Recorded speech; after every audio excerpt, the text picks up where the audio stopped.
എല്ലാവർക്കും നമസ്കാരം. Path is the goal എന്ന ഡിസ്കഷൻ സീരീസിൻ്റെ അടുത്ത സെഷനിലേക്ക് വീണ്ടും ഏവർക്കും സ്വാഗതം. നമുക്ക് ആദ്യം മെഡിറ്റേഷൻ ചെയ്യാം. കണ്ണുകൾ അടച്ച് ശാന്തമായിരിക്കൂ.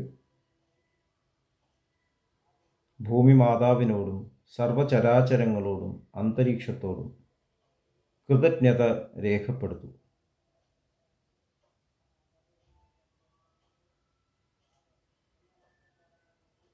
ഭൂമി മാതാവിൽ നിന്നുമുള്ള ഹീലിംഗ് എനർജി കാലുകളിലൂടെ പ്രവേശിച്ച് ശരീരം മുഴുവൻ വ്യാപിക്കുന്നതായും ശരീരത്തിലെ എല്ലാ ഭാഗങ്ങളെയും എല്ലാ കോശങ്ങളെയും റിലാക്സ് ചെയ്യാൻ സഹായിക്കുന്നതായും അനുഭവിക്കൂ.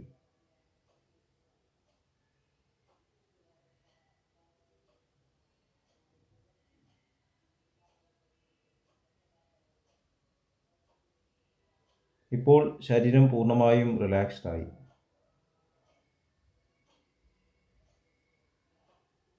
ഈ റിലാക്സേഷൻ ഹൃദയത്തിൽ അനുഭവിക്കൂ. ശ്വാസം ദീർഘമായി ഉള്ളിലേക്ക് എടുക്കൂ.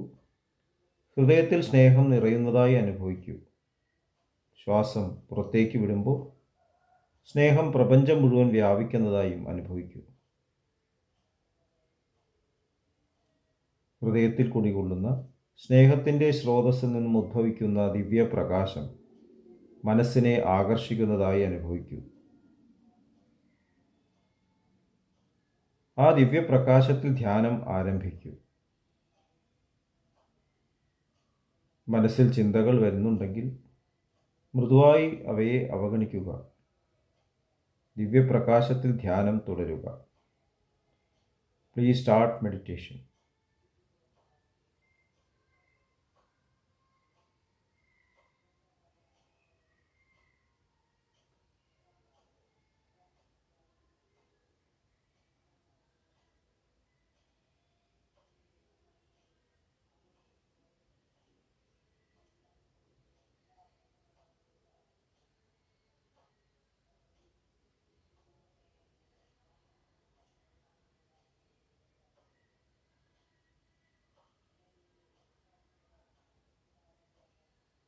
ഓക്കെ, ആ കണ്ടീഷൻ ഹൃദയത്തിൽ നിലനിർത്തി പതുക്കെ കണ്ണുകൾ തുറക്കൂ.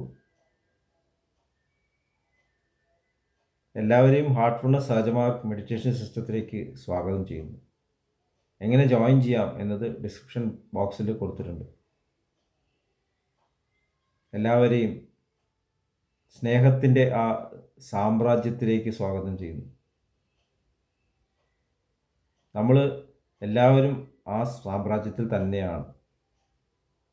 ദാജി ന്യൂ ഇയർ മെസ്സേജിൽ ബി ലൈക്ക് ലിറ്റിൽ ചിൽഡ്രൻ എന്ന ജീസസ് ക്രൈസ്റ്റിൻ്റെ കോട്ടിനെ കുറിച്ചിട്ടും അതിനെ ആഴത്തിൽ ഡെപ്തിൽ പരാമർശിച്ചുകൊണ്ടൊരു മെസ്സേജ് നമുക്ക് നൽകിയിട്ടുണ്ട്.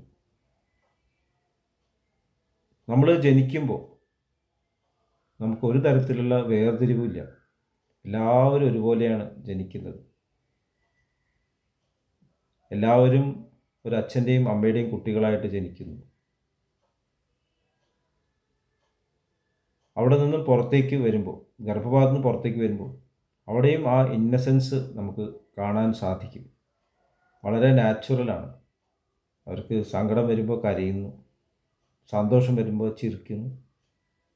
മുമ്പേയുള്ള കാര്യങ്ങളെക്കുറിച്ച് ഓർത്തിട്ട് അവർ വ്യാകുലപ്പെടുന്നില്ല, അവർ പ്ലാൻ ചെയ്യുന്നില്ല, പ്രജുഡിസസ് ഇല്ല. ഇപ്പോൾ കുട്ടികളെ കണ്ടാലറിയാം, അവർ ഇപ്പോൾ ചിലപ്പോൾ തമ്മിൽ തരുന്ന് കാണാം, അടുത്ത നിമിഷം അവർ തന്നെ കൈകോർത്ത് ഫ്രണ്ട്സായിട്ട് നടക്കുന്നതാണ്. അപ്പോൾ ആ തരത്തിൽ ഒരു ഏകത്വ ബോധം അത് നമ്മുടെ ഉള്ളിലുണ്ട്. നമ്മുടെ യഥാർത്ഥ നേച്ചർ അത് തന്നെയാണ്. അത് നഷ്ടപ്പെടാനുള്ള കാരണം എന്താണ്? നഷ്ടപ്പെടാനുള്ള കാരണം അന്തരീക്ഷം ആ തരത്തിൽ ആണ് നമ്മൾ സൃഷ്ടിക്കുന്നത്. നമ്മളെപ്പോഴും ഭൂതകാലത്തിലാണ് ജീവിക്കുന്നത്. നമുക്ക് വർത്തമാനകാലത്തിൽ ജീവിക്കാൻ സാധിക്കുന്നില്ല. നമ്മൾ വർത്തമാനകാലം എന്ന് പറയുമ്പോഴും അവിടെ ഭൂതകാലം തന്നെയാണ്. നമ്മളെ നയിക്കുന്നതെല്ലാം മുൻവിധികളാണ്. എന്താണ് ലോകം പറയുന്നത്, ന്യൂസ് പേപ്പറിലൂടെ വരുന്നത്, എന്താണ് നമ്മൾ സ്കൂളിൽ കേൾക്കുന്നത്, അറിയാതെ നമ്മൾ അതാണ് ശരി എന്ന് വിചാരിച്ച് അതിൻ്റെ പുറകെ നടക്കുകയാണ്. നമ്മൾ വളരാനുള്ള കാരണം സ്നേഹമാണ്.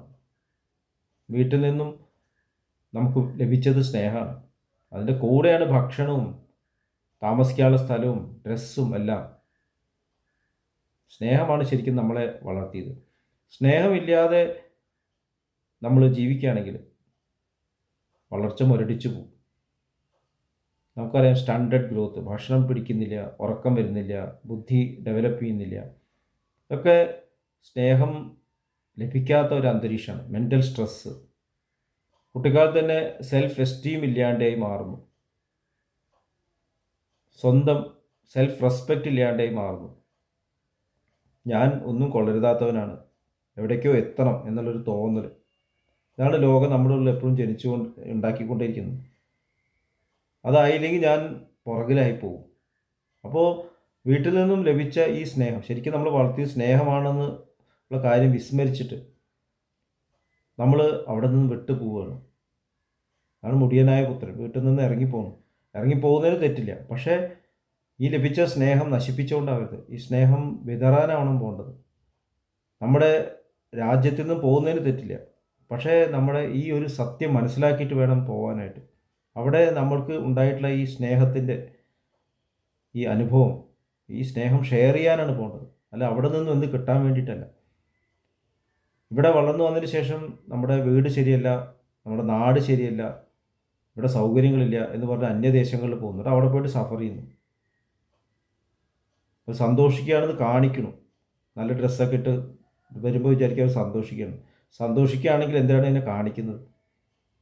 പല പേഷ്യൻസിനെയും കാണാറുണ്ട്. വിസ എന്തൊക്കെ കംപ്ലീറ്റ് ചെയ്യാതെ വേഗം ട്രീറ്റ്മെൻറ്റ് കംപ്ലീറ്റ് ചെയ്ത് പോകണം, ഒരു ധൃതിയാണ്. ഇപ്പോൾ ഈ അടുത്തൊരു പേഷ്യൻ്റ് ഉണ്ടായി. അദ്ദേഹത്തിന് വന്നിട്ട് ഒരാഴ്ച കൊണ്ട് തിരിച്ചു പോകണം. വളരെ സീരിയസ് ആയിട്ടുള്ള നേത്രരോഗമാണ്. എന്നിട്ട് വേണ്ട ഡേറ്റ് കിട്ടാത്തതിന് ദേഷ്യപ്പെടുക, സ്റ്റാഫിനോട് ദേഷ്യപ്പെടുക, എന്നോട് ദേഷ്യപ്പെടുക. ആ പരിഭ്രമം, ഒന്നിനും സമയമില്ല. ശരീരത്തെ ശ്രദ്ധിക്കാൻ സമയമില്ല, വീട് ശ്രദ്ധിക്കാൻ സമയമില്ല, നമ്മുടെ യഥാർത്ഥത്തിലുള്ള ജേണിയെക്കുറിച്ച് ശ്രദ്ധിക്കാൻ സമയമില്ല. അതെന്താണ് കാരണം? നമ്മൾ വിസ്മരിച്ചു പോയി. നമ്മുടെ യഥാർത്ഥത്തിലുള്ള ആ ക്യാരക്ടർ വിസ്മരിച്ചു പോയി. ആ ക്യാരക്ടർ നിലനിർത്താൻ, ആ ഇന്നസെൻസ് നിലനിർത്താനാണ് ശരിക്കും നമ്മളുടെ ട്രെയിനിങ്. നമ്മൾ ആ ഇന്നസെൻസ് നിലനിർത്താൻ വേണ്ടിയിട്ട് നമ്മുടെ ഉള്ളിൽ ഈ കടന്നു കൂടിയിട്ടുള്ള മുൻവിധികളെല്ലാം നമ്മൾ എടുത്തു കളയേണ്ട ആവശ്യമുണ്ട്. അറിവുകൾ ആവശ്യമുണ്ട്. പക്ഷേ അറിവുകൾ വിവേകബോധത്തോടെ ഉപയോഗിക്കാനുള്ള ആ ഒരു കഴിവാണ് നമ്മൾ ഡെവലപ്പ് ചെയ്യേണ്ടത്. എവിടെയും അന്വേഷിക്കേണ്ട കാര്യമില്ല സന്തോഷത്തിന് വേണ്ടിയിട്ട്. നമുക്കത് വീട്ടിൽ വേണ്ടുവോളം ലഭിച്ചതാണ്. നമ്മൾ സമാധാനം അന്വേഷിച്ച് ക്ഷേത്രങ്ങളിൽ പോകുന്നു, കാടുകളിൽ പോയിരുന്നു, തപസ് ചെയ്യുന്നു. അവിടെ എന്തോ വെച്ച പോലെയാണ് അങ്ങോട്ട് പോകണ കണ്ടാൽ തോന്നും.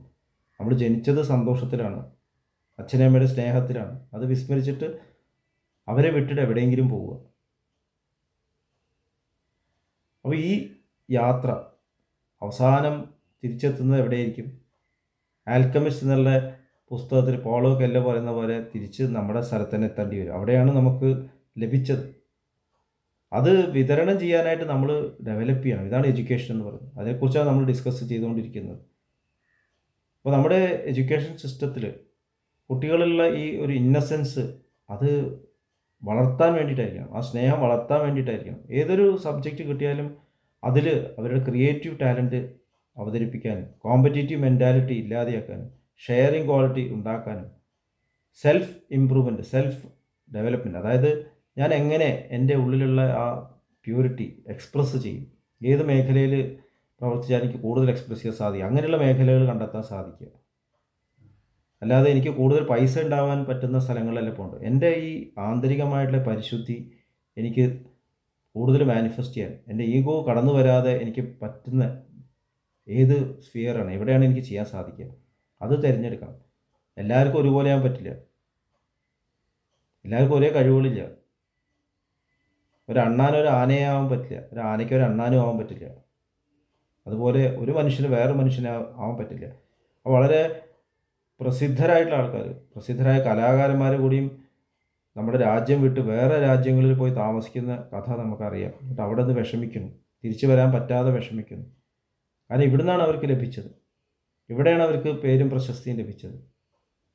എന്തുകൊണ്ടാണ് ഇങ്ങനെ സംഭവിക്കുന്നത്? കാരണം എഡ്യൂക്കേഷൻ ശരിയായിട്ട് ദിശയിലല്ല. എന്തിനാണ് നമ്മൾ പഠിച്ചത്? എന്തിനാണ് ഈ സ്കിൽസ് ഡെവലപ്പ് ചെയ്തത്? സ്നേഹം എക്സ്പ്രസ് ചെയ്യാനാണ്, ഈശ്വരനെ എക്സ്പ്രസ് ചെയ്യാനാണ്. ഈശ്വര ഈശ്വര എന്ന് പറഞ്ഞ് കരയുന്നതിന് പകരം ഈശ്വരൻ ഉള്ളിലുണ്ട്, ആ ഈശ്വരനെ, ആ പൂർണ്ണതയെ എക്സ്പ്രസ് ചെയ്യാനാവട്ടെ നമ്മുടെ ജീവിതം. നമുക്ക് കൂടുതൽ ഈ ടോപ്പിക്സിനെ കുറിച്ച് ഡിസ്കസ് ചെയ്യാം. അടുത്ത സെഷൻ വരെയും വിട വാങ്ങുന്നു. നന്ദി, നമസ്കാരം.